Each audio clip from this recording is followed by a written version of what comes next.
नमस्कार। वैदिक एस्ट्रोलॉजी देहरादून में आपका स्वागत है। मैं रविंद्र नौटियाल भारद्वाज आज आप लोगों के संज्ञान में भगवान गणेश जी के विषय में वार्ता के लिए आपको आमंत्रित कर रहा हूँ। बंधुओं, गण क्या है? गण शब्द की उत्पत्ति कहाँ से हुई है? गण का अर्थ क्या है? गण एक वर्ग, एक समूह, एक समुदाय को कहते हैं। इसका स्वामी होता है। इन दोनों को मिला के गणेश होता है।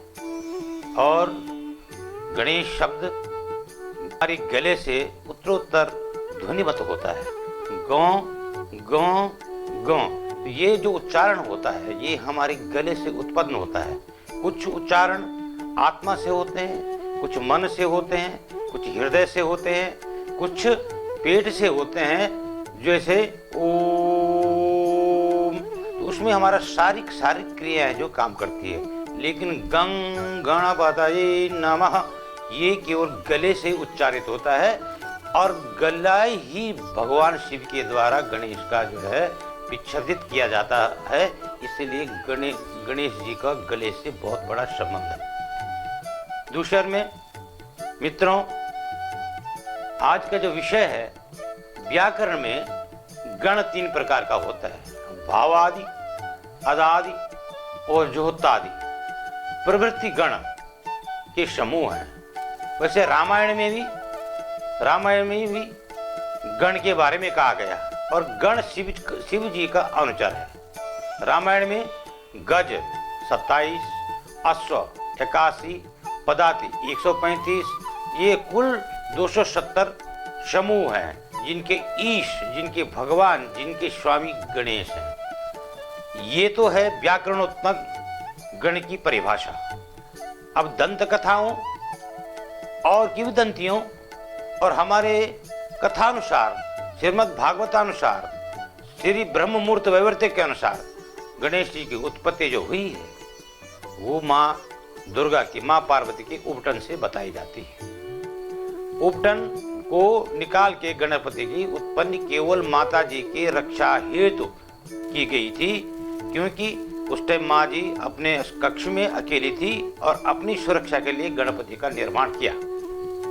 जब गणपति जी वहाँ पे माता जी के सुरक्षा में पहरा दे रहे थे तो प्रभु चंद्रमौलेश्वर भगवान शिव जी आए और गणेश जी को कहा कि हमें माता पार्वती से कुछ महत्वपूर्ण वार्ता करनी है, इसलिए हमें अंदर जाने दें। लेकिन वो तो गणेश थे, गण के स्वामी थे।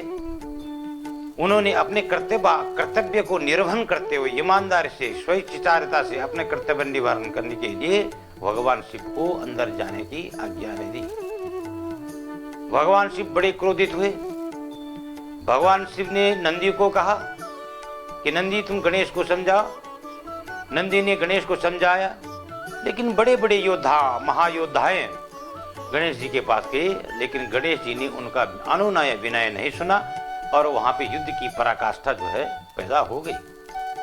जब युद्ध हुआ तो सारे शिवगण आए। गणेश जी ने उनके साथ में युद्ध किया। जब ये सारे सब पराजित हुए तब जाके भगवान शिव को क्रोध आया और शिव शिर विच्छेदन कर दिया। शिर विच्छेदन करने के बाद जब माता जी को पता चला कि शिर विच्छेदन मेरे पुत्र का हुआ तो उन्होंने बड़े अनुनय विनय से और क्रोध से भगवान शिव से अनुनय विनय किया कि आप मेरे बेटे को, मेरे पुत्र को जीवित कीजिए किसी भी ढंग से। आज वैज्ञानिक युग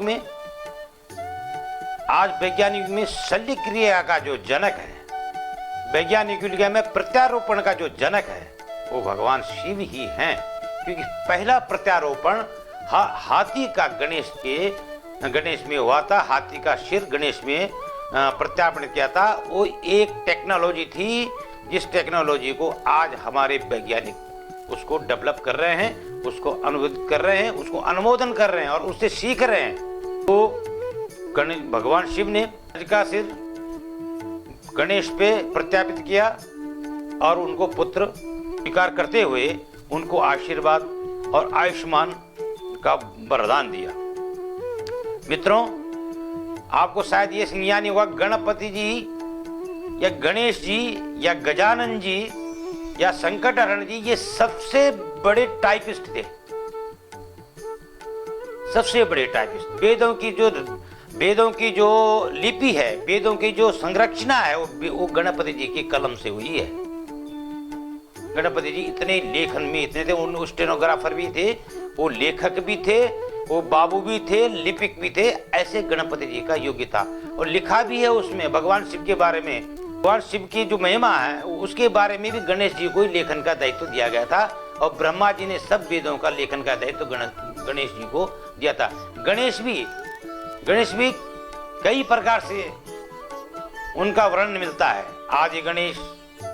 आदि गणेश ब्रह्मा जी के काल में था, आदि गणेश विष्णु जी के काल में थे, आदि गणेश शिव जी के काल में थे, और एक श्री गणेश ये भौतिक काल में है। श्री गणेश भौतिक काल में है। और श्री गणेश को देवताओं में सर्वप्रथम पूज्य क्यों माना गया है? उसमें शास्त्र कहता कि माता पिता च भगवन्नम एतो देवतम पर, सबसे बड़े भगवान माता पिता हैं। और माता पिता के जन्म के बाद ही भगवान का संज्ञान होता है, शब्द का संज्ञान होता है, गुरु का संज्ञान होता है, विश्व का संज्ञान होता है। ऐसा गणपति है। तो उसमें यह कहा गया कि जब प्रतिस्पर्धा का जमाना तो आज भी है और उस जमाने में था, तो देवताओं की एक मीटिंग हुई। देवताओं में यह तय हुआ कि सर्वश्रेष्ठ देव कौन है। अब सर्वश्रेष्ठ तो सूर्य भी है, अन्नादि भौंति भूतानि पर्जन्यम धन संभव जल भी है, इसके बिना अन्न नहीं मिलता। सूर्य के बिना कोई सृष्टि की रचना नहीं होती। वायु भी है, वायु के बिना प्राण नहीं होता। तो इन सब में ये नीति हुई कि भाई सर्वश्रेष्ठ किसको माना जाएगा, सबसे श्रेष्ठ कौन देव माना जाएगा। तो ये जब मीटिंग हुई और ऐसा जब कक्ष में सबका संबोधन हुआ, तो सब लोग अपनी समस्याओं लेके भगवान शिव के पास गए। और जब भगवान शिव के पास गए तो भगवान शिव के जंग पुत्र भगवान गणेश, भगवान जो है भगवान शिव के मानस पुत्र हैं, मानस पुत्र, और कार्तिकेय भगवान के जंग पुत्र हैं। तो भगवान शिव ने दोनों पुत्रों को बिठाया, उनसे वार्ता की, उनसे शास्त्रोक्त किया। और शास्त्रोक्त में यह कहा कि भाई अब दोनों पुत्रों में यह बताइए देवगणों को कि श्रेष्ठ देव कौन है। तो कार्तिकेय जी के 28 गुरु थे। कार्तिकेय जी दुनिया के सबसे बड़े महान 3 लोगों में सबसे बड़े सेनापति थे। वो कभी भी तीनों लोगों को अपनी शक्ति के बल पर जीत सकते थे। लेकिन बड़े गणेश जी विद्या, बुद्धि, बल के देवता थे।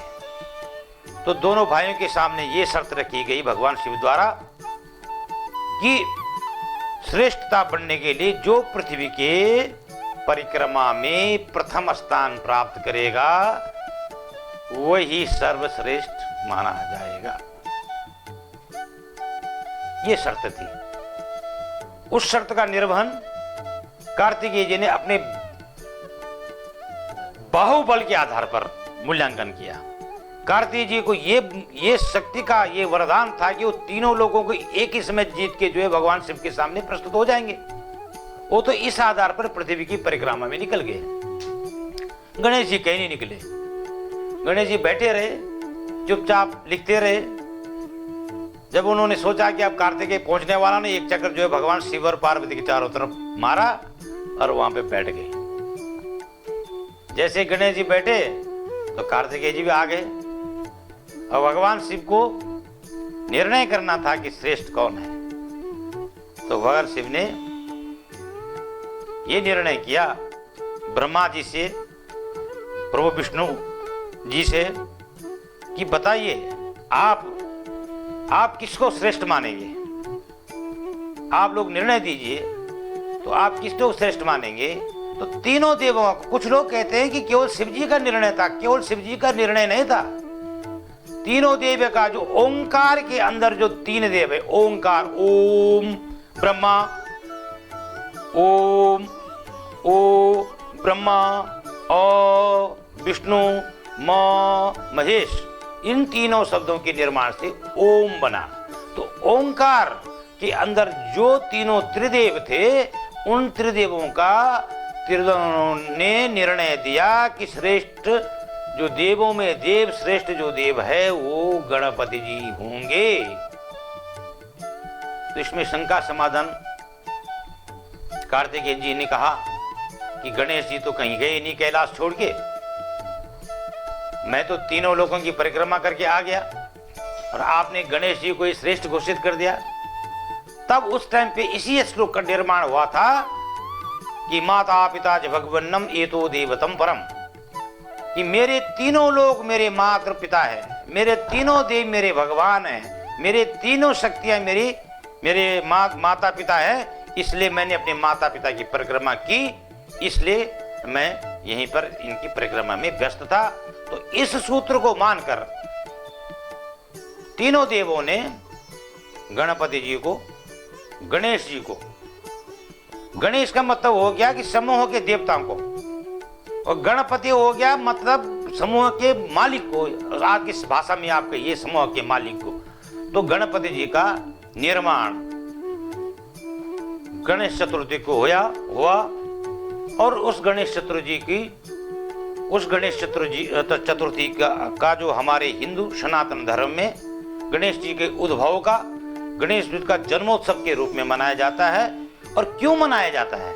ऐसे क्या है? ऐसा इसलिए है कि विघ्न हरता भी हैं, संकट हरता भी हैं, विघ्न हरता भी हैं, संकट हरता भी हैं, सब कुछ गणेश के अंदर है। और सिद्धिदात्री, बुद्धिदात्री, वेददात्री, वाणीदात्री, ये सारी चीजें गणेश जी के पास हैं, ये सारी शक्तियां गणेश जी के पास हैं। ये सारी शक्ति गणेश आदि से अनंत काल तक है। गणेश वो देखिए, आप वेदों में देखो, ओम गणानंता गणपति गंगवामहे निधिनंत्वा निधिपति गंगवामहे, गणानंत्वा गणपति गंगवामहे निधिनंत्वाम निधिपति गंगवामहे, बसवाहम जानम गर्भध्वम त्वं जासी गर्भध्वम महा। ये वेद कहता है, ये वेद कहता है। और हमारा कर्म कांड कहता है, सुमुखस्या गजंतस्या कपिलो गजकर्णका लंबोदरम विकटो विघ्नाशम विनायक धूम्रकेतु गणाध्यक्षम भालचंद्रम गजानम द्वादशम तान् नामानि। अपने श्राद्ध ये भगवान गणेश के बारे में हमारा वो कहता है। तो इसलिए पार्वती पुत्र और प्रभु शिव के पुत्र भगवान श्री गणेश को मैं प्रणाम करता हूँ। मैं सभी श्रोताओं से, सभी धर्मपरायण लोगों से, सभी माताओं से, सभी बहनों से कहता हूँ, चंडी गणे कलियुगे। कलयुग में दोनों देवताओं का प्रमाण है, चंडी का और गणेश का। और इसका प्रत्यक्ष प्रमाण भी आप देखिए, हमारे देश में लक्ष्मी का वास कहाँ है? पार्वती का वास तो कैलाश में है, हिमालय में है, पहाड़ों में है, लेकिन लक्ष्मी का वास कहाँ है? अगर भौतिक सत्यापन किया जाए तो लक्ष्मी का वास, भौतिक सत्यापन करने में आज लोग कहते हैं कि सबसे ज्यादा लक्ष्मी मुंबई में है। भक्तों, मुंबई में क्यों है? कि मुंबई में अरब सागर है, मुंबई में जल का भंडार है। इसलिए क्योंकि माता लक्ष्मी का जन्म ही जल से हुआ है। समुद्र से उत्पन्न हुई मां लक्ष्मी, समुद्र से उत्पन्न हुआ मां लक्ष्मी का भाई नमक। तो जल की से उत्पन्न हुई देवी मुंबई में समझिए या पश्चिम में इनका वास है, तो इसलिए पश्चिम के लोग धनाढ़ी हैं। गणेश का महत्व रिद्धिदायक, जिनके कार्य में हमेशा विघ्न बाधा आती है, जिनके कार्य में हमेशा 90% काम सफलता होती है, लेकिन 10% काम में काम रुक जाता है और उनको अपयश का भागी बनना पड़ता है। निश्चित तौर पर वो गणेश की पूजा करें, गणेश अथर्वशीष का पाठ करें, गणेश का मंत्र का जाप करें, तो उनका सारे कार्य सिद्ध होंगे। और मित्रों, जिनके छठे भाव में मंगल हो, जिनके छठे भाव में कुंडली में मंगल हो, वो ऋणी योग बनाता है। और उसी ऋणी योग का केवल एक ही उपाय है, गणपति की पूजा। नमो गणेभ्यो गणपतिभ्यो नमो नमः, इसका पाठ करना, इसका पूजा करना, ये गणपति का प्रमाण है। आगे मैं सभी लोगों से निवेदन करूंगा कि हमारी सनातन मान्यताओं को, हमारे शास्त्रों को, हमारे शास्त्र कोई कोल कल्पित नहीं है। हमारे सनातन धर्म को बनाया नहीं जाता है, ये उत्पन्न हुआ है। कुछ आगे धर्म विश्व में हैं, उनको निर्माण किया गया। निर्माण मार्ग का किया जाता है, धर्म का निर्माण नहीं किया जाता है। इसलिए आप लोगों से निवेदन कि प्रभु गणपति का रिद्धि और सिद्धि का स्मरण करें, गणपति की पूजा करें, गणपति महोत्सव को सफल बनाएं, गणपति महोत्सव को वर्ग समूह में संचालन करें, क्योंकि समूह का मालिक गणेश है। इसलिए सभी लोगों को बहुत बहुत धन्यवाद। आगे हम क्रमशः आपके पास आएंगे और सात्विक तत्व को वैज्ञानिक तत्व में बदल के आपको बताएंगे कि हमारे वेदों के द्वारा, हमारे संस्कारों के द्वारा, हमारे कर्मकांडों के द्वारा पृथ्वी का संयोजन कैसे हुआ, व्यक्ति का गुण का मौलिक कैसा हुआ, व्यक्ति का निर्माण कैसे हुआ, ये सब हम आपको बताएंगे। तब तक के लिए जय श्री कृष्णा, जय श्री राम।